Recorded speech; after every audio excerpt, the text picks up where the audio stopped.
সিলেটের সবচেয়ে বড় চিকিৎসা প্রতিষ্ঠান এমএজে ওসমানী মেডিকেল কলেজ হাসপাতালে হঠাৎ অভিযান চালিয়েছে দুর্নীতি দমন কমিশন।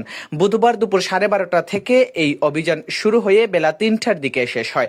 অভিযানে নেতৃত্ব দেন দুদক সিলেট সমন্বিত কার্যালয়ের সহকারী পরিচালক জুয়েল মজুমদার।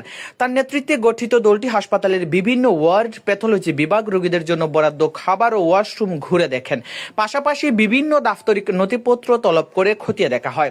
দুদক কর্মকর্তারা জানান, প্রাথমিক তদন্তে বেশ কিছু অনিয়ম ধরা পড়েছে। এর মধ্যে বিভাগীয় এই হাসপাতাল জুড়ে অপরিচ্ছন্নতা, আউটসোর্সিং এ অনিয়ম, হাসপাতালের ঔষধ বাইরে বিক্রি করা, রোগীদের প্রয়োজনীয় ওষুধ না দেওয়া, রোগীদের নির্ধারিত খাবার মেনুর চেয়ে কম দেওয়া, 262 জন কর্মচারীর বেতন 3 মাস ধরে আটকে রাখা, অ্যাম্বুলেন্স অতিরিক্ত জ্বালানি খরচ দেখিয়ে প্রতিটি অ্যাম্বুলেন্স থেকে মাসে বাড়তি 1800 টাকা নেওয়া। দুদকের কর্মকর্তারা আরো জানান, অভিযানে পাওয়া এসব অভিযোগের রেকর্ড সংগ্রহ করা হয়েছে। যাচাই বাছাই শেষে প্রয়োজনীয় পদক্ষেপ নেওয়া হবে। দুদকের কর্মকর্তারা আরো জানান, দীর্ঘদিন ধরে উসমানী হাসপাতালের সেবার মান নিয়ে নানা অভিযোগ আসছে।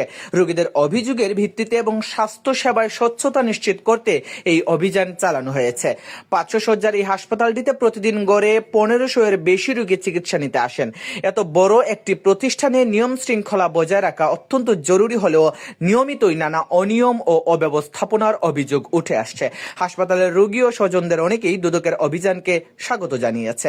তারা মনে করছেন, এর মাধ্যমে দুর্নীতির বিরুদ্ধে শক্ত বার্তা যাবে এবং স্বাস্থ্যসেবার মান উন্নয়নে ইতিবাচক প্রভাব ফেলবে।